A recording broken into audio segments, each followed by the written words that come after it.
बोलिए ब्रह्मचारिणी माता की जय। माँ दुर्गा की 9 शक्तियों का दूसरा स्वरूप ब्रह्मचारिणी है। यहाँ ब्रह्म का शब्द का अर्थ तपस्या है। ब्रह्मचारिणी अर्थात तप की चारिणी, तप का आचरण करने वाली कहा भी जाता है। वेदस्तात्वम तपो ब्रह्म, वेद तत्व और तप ब्रह्म शब्द के अर्थ हैं। ब्रह्मचारिणी देवी का स्वरूप पूर्ण ज्योतिर्मय एवं अत्यंत ही भव्य है। इनके दाहिने हाथ में जप की माला एवं बाएं में हाथ में कमंडलू रहता है। अपने पूर्व जन्म में जब ये हिमालय के घर पुत्री रूप में उत्पन्न हुई थी, तब नारद के उपदेश से इन्होंने भगवान शंकर जी को पति के रूप में प्राप्त करने के लिए अत्यंत ही कठिन तपस्या की थी। इसी दुष्कर तपस्या के कारण इन्हें तप चारिणी अर्थात ब्रह्मचारिणी नाम से अभिहित किया गया।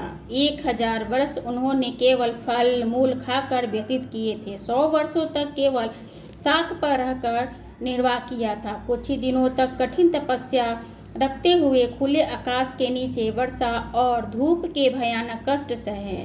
इस कठिन तपस्या के पश्चाताप 3000 वर्षों तक केवल जमीन पर टूटकर गिरे हुए बेलपत्रों को खाकर वह अनिर्वंश भगवान शंकर की आराधना करती रहीं।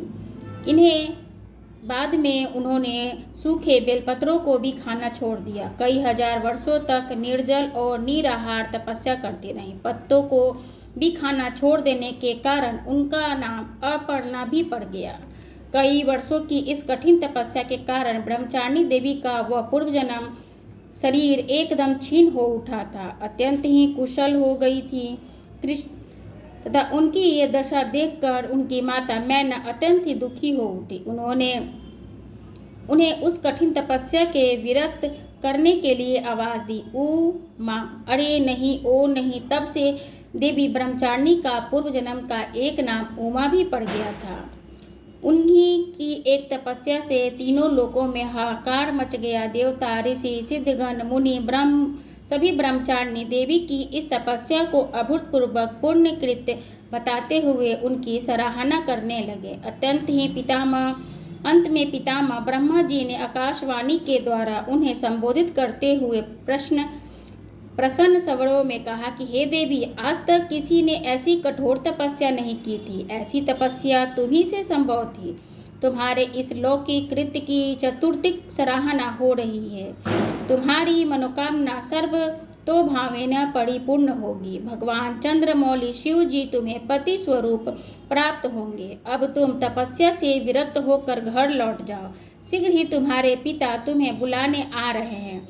माँ दुर्गा जी का यह दूसरा स्वरूप भक्तों को और सिद्ध को अनंत फल देने वाला है। इनकी उपासना से मनुष्य में तप, त्याग, वैराग, सदाचार, यम की वृद्धि होती है, यानी संयम की वृद्धि होती है। जीवन के कठिन संघर्षों में भी उनका मन कर्तव्य पथ से विचलित नहीं होता। माँ ब्रह्मचारिणी देवी की कृपा से उन्हें सर्वस्त्र सिद्धि और विजय की प्राप्ति होती है।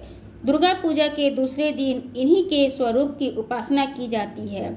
इस दिन साधक का मन स्वाधिष्ठान चक्र में स्थित होता है। इस चक्र में अवस्थित मन वाला योगी उनकी कृपा और भक्ति प्राप्त करता है। तो बोलो ब्रह्मचारिणी माता की जय।